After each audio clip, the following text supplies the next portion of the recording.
ओम शांति। 13 अक्टूबर 2025 की मुरली से सुनते हैं बाबा के आज के अनमोल मधुर महावाक्य। मीठे बच्चे, तुम्हें देवता बनना है, इसलिए माया के अवगुणों का त्याग करो। गुस्सा करना, मारना, तंग करना, बुरा काम करना, चोरी चमारी करना, यह सब महापाप है। मीठे बच्चे, तुम्हें देवता बनना है, इसलिए माया के अवगुणों का त्याग करो। गुस्सा करना, मारना, तंग करना, बुरा काम करना, चोरी चमारी करना, यह सब महापाप है।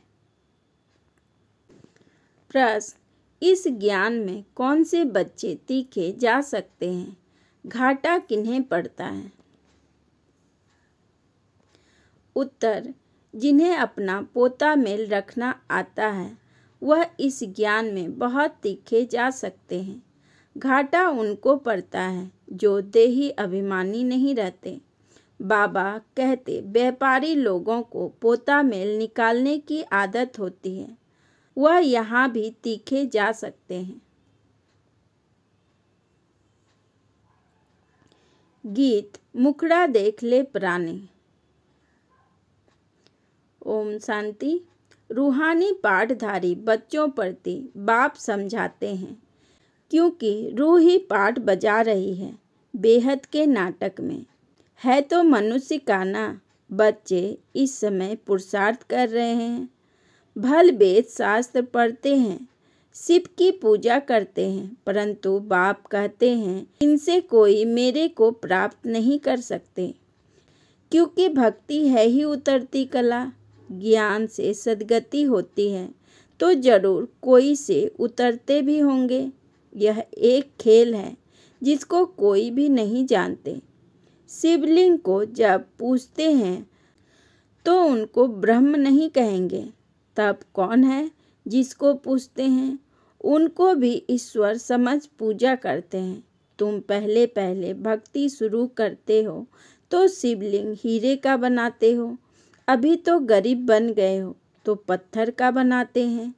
हीरे का लिंग उस समय 4-5 हजार का होगा, इस समय तो उनका दाम 5-7 लाख होगा। ऐसे हीरे अभी मुश्किल निकलते हैं। पत्थर बुद्धि बन गए हैं तो पूजा भी पत्थर की करते हैं। ज्ञान बिगर, जब ज्ञान है तो तुम पूजा नहीं करते हो। चैतन्य सम्मुख में है, उनको ही तुम याद करते हो। जानते हो याद से विकर्म विनाश होंगे। गीत में भी कहते हैं, हे बच्चों, प्राणी कहा जाता है आत्मा को। प्राण निकल गया फिर जैसे मुर्दा है, आत्मा निकल जाती है। आत्मा है अविनाशी। आत्मा जब शरीर में प्रवेश करती है तब चैतन्य है। बाप कहते हैं, हे आत्माएं, अपने अंदर जांच करो, कहाँ तक दैवी गुण की धारणा हुई है। कोई विकार तो नहीं है, चोरी चमारी आदि का कोई आसरी गुण तो नहीं है ना। आसरी कर्तव्य करने से फिर गिर पड़ेंगे, इतना दर्जा नहीं पा सकेंगे। खराब आदत को मिटाना जरूर है। देवता कभी कोई पर गुस्सा नहीं करते। यहाँ असुरों द्वारा कितनी मारे खाते हैं, क्योंकि तुम दैवी संप्रदाय वाले हो तो माया कितनी दुश्मन बन पड़ी है। माया के अवगुण काम करते हैं। मारना, तंग करना, बुरा काम करना, यह सब पाप है। तुम बच्चों को तो बहुत शुद्ध रहना चाहिए। चोरी चमारी आदि करना तो महान पाप है। बाप से तुम प्रतिज्ञा करते आए हो, बाबा मेरा तो आप, एक दूसरा ना कोई। हम आपको ही याद करेंगे। भक्ति मार्ग में भल गाते हैं, परंतु उनको पता नहीं है कि याद से क्या होता है। वह तो बाप को जानते ही नहीं। एक तरफ कहते हैं नाम रूप से न्यारा है, दूसरे तरफ फिर लिंग की पूजा करते हैं। तुमको अच्छी रीति समझकर फिर समझाना है। बाप कहते हैं, यह भी जज करो कि महान आत्मा किसको कहा जाए। श्री कृष्ण जो छोटा बच्चा स्वर्ग का प्रिंस है, वह महात्मा है या आज के कलयुगी मनुष्य? वह विकार से पैदा नहीं होता है ना, वह है निर्विकारी दुनिया। यह है विकारी दुनिया। निर्विकारी को बहुत टाइटल दे सकते हैं, विकारी का क्या टाइटल है? श्रेष्ठाचारी तो एक ही बाप ही बनाते हैं, वह है सबसे ऊंच से ऊंच। और सब मनुष्य पाठधारी हैं तो पाठ में जरूर आना पड़े। सतयुग है श्रेष्ठ आत्माओं की दुनिया। जानवर आदि सब श्रेष्ठ हैं। वहाँ माया रावण ही नहीं, वहाँ ऐसे कोई तमोगुनी जानवर होते नहीं। सतयुग में तो विकार का नाम नहीं, फिर वहाँ बच्चे कैसे पैदा होते हैं? यह भी तुम बच्चे जानते हो। वहाँ विकार होते नहीं, वहाँ है ही योग बल। बाप कहते हैं तुमको देवता बनाते हैं तो अपनी जांच पूरी करो। मेहनत बिगर विश्व का मालिक थोड़े ही बन सकेंगे। जैसे तुम्हारी आत्मा बिंदी है वैसे बाप भी बिंदी है, इसमें मुझने की कोई दरकार नहीं। कोई कहते हैं हम देखेंगे, बाप कहते हैं देखने वालों की तो तुमने बहुत पूजा की है, फायदा कुछ भी हुआ नहीं। अब यथार्थ रीति मैं तुमको समझाता हूँ। मेरे में सारा पाठ भरा हुआ है। सुप्रीम सोल हूँ ना, सुप्रीम फादर। कोई भी बच्चा अपने लौकिक बाप को ऐसे नहीं कहेंगे, एक को ही कहा जाता है। सन्यासियों को तो बच्चे हैं नहीं जो बाप कहे। यह तो सब आत्माओं का बाप है जो वर्षा देते हैं। उन्हों का कोई गृहस्थ आश्रम तो ठहरा नहीं। बाप बैठ समझाते हैं तुमने ही 84 जन्म भोगे हैं। पहले पहले तुम सतो प्रधान थे, फिर नीचे उतरते आए हो। अभी कोई अपने को सुप्रीम थोड़े ही कहेंगे, अभी तो नीच समझते हैं। बाप बार बार समझाते हैं मूल बात की अपने अंदर रखो कि हमारे में कोई विकार तो नहीं है। रात को रोज अपना पोता मेल निकालो।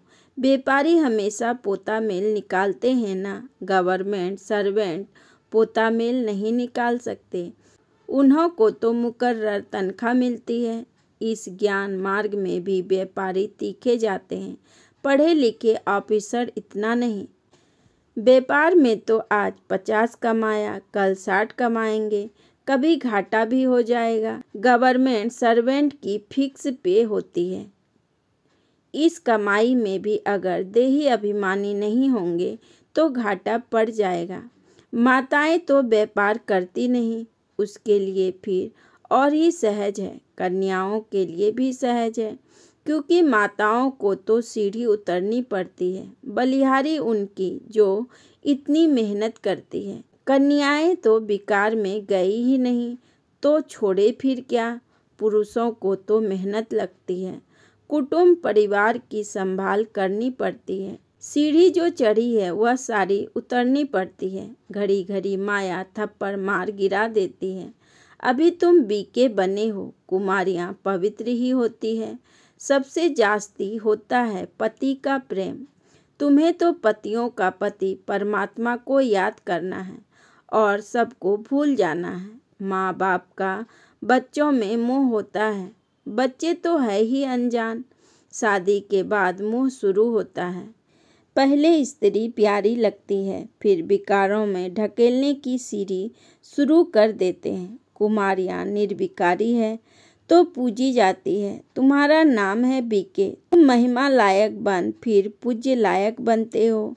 बाप ही तुम्हारा टीचर भी है तो तुम बच्चों को नशा चढ़ना चाहिए। हम स्टूडेंट हैं, भगवान जरूर भगवान भगवती ही बनाएंगे। सिर्फ समझाया जाता है भगवान एक है, बाकी सब है भाई भाई, दूसरा कोई कनेक्शन नहीं। प्रजापिता ब्रह्मा से रचना होती है, फिर वृद्धि होती है।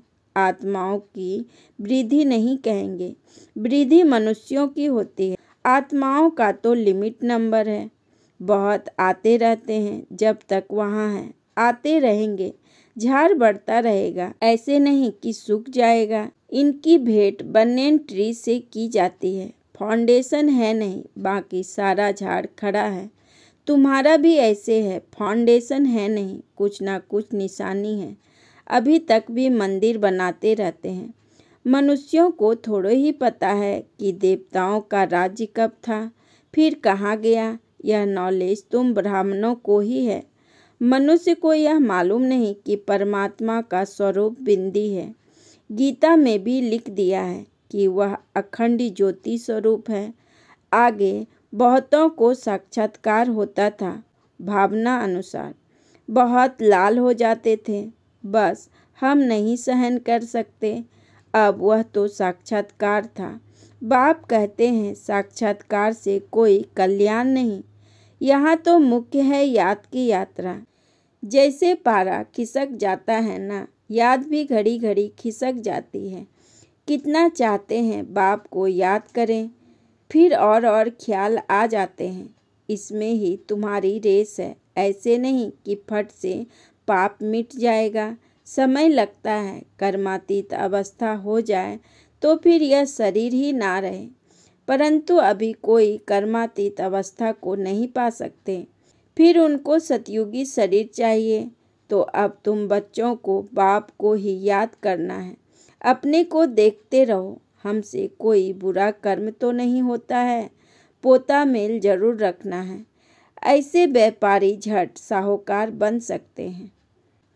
बाप के पास जो नॉलेज है वह दे रहे हैं। बाप कहते हैं मेरी आत्मा में यह ज्ञान नुदा हुआ है। हूबहू तुमको वही बोलेंगे जो कल्प पहले ज्ञान दिया था। बच्चों को ही समझाएंगे। और क्या जाने, तुम इस सृष्टि चक्र को जानते हो।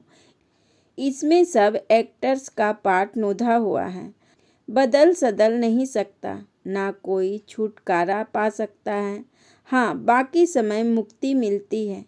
तुम तो ऑलराउंडर हो। 84 जन्म लेते हो, बाकी सब अपने घर में होंगे, फिर पिछाड़ी में आएंगे।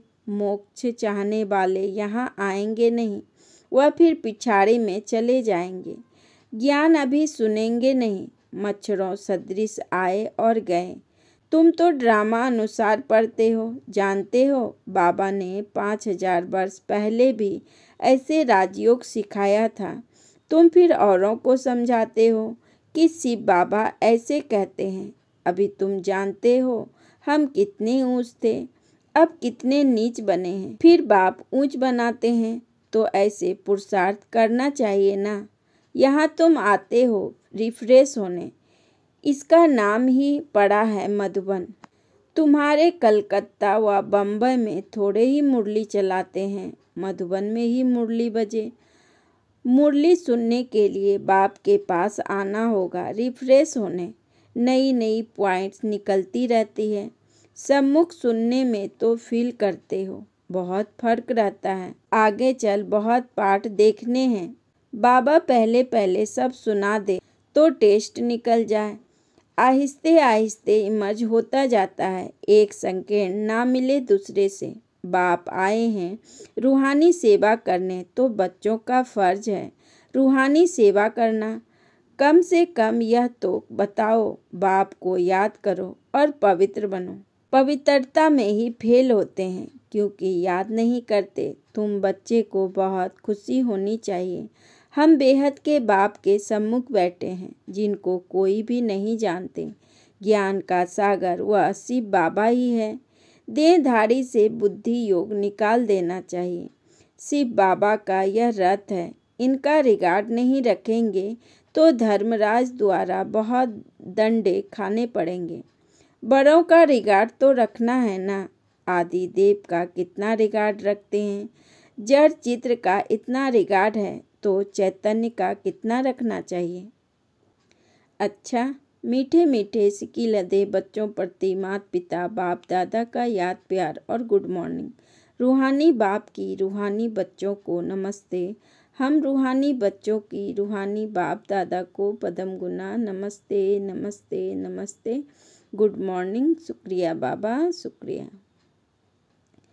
धारणा के लिए मुख्य सार। नंबर 1, अंदर में अपनी जांच कर दैवी गुण धारण करने हैं। खराब आदतों को निकालना है। प्रतिज्ञा करनी है, बाबा हम कभी बुरा कर्म नहीं करेंगे। नंबर 2, कर्मातीत अवस्था को प्राप्त करने के लिए याद की रेस करनी है। रूहानी सेवा में तत्पर रहना है। बड़ों का रिगार्ड रखना है। वरदान फॉलो फादर के पाठ द्वारा मुश्किल को सहज बनाने वाले तीव्र पुरुषार्थी भव। फॉलो फादर के पाठ द्वारा मुश्किल को सहज बनाने वाले तीव्र पुरुषार्थी भव। विस्तार में बाबा ने कहा, मुश्किल को सहज बनाने व लास्ट पुरुषार्थ में सफलता प्राप्त करने के लिए पहला पाठ है फॉलो फादर। यह पहला पाठ ही लास्ट स्टेज को समीप लाने वाला है। इस पाठ से अनुभव एक रस और तीव्र पुरुषार्थी बन जाएंगे, क्योंकि किसी भी बात में मुश्किल तब लगता है जब फॉलो करने के बजाय अपनी बुद्धि चलाते हो। इससे अपने ही संकल्पों के जाल में फंस जाते हो। फिर समय भी लगता है और शक्ति भी लगती है। अगर फॉलो करते जाओ तो समय और शक्ति दोनों बच जाएगी, जमा हो जाएगी। स्लोगन, सच्चाई सफाई को धारण करने के लिए अपने स्वभाव को सरल बनाओ। सच्चाई सफाई को धारण करने के लिए अपने स्वभाव को सरल बनाओ। अच्छा, ओम शांति, ओम शांति, ओम शांति।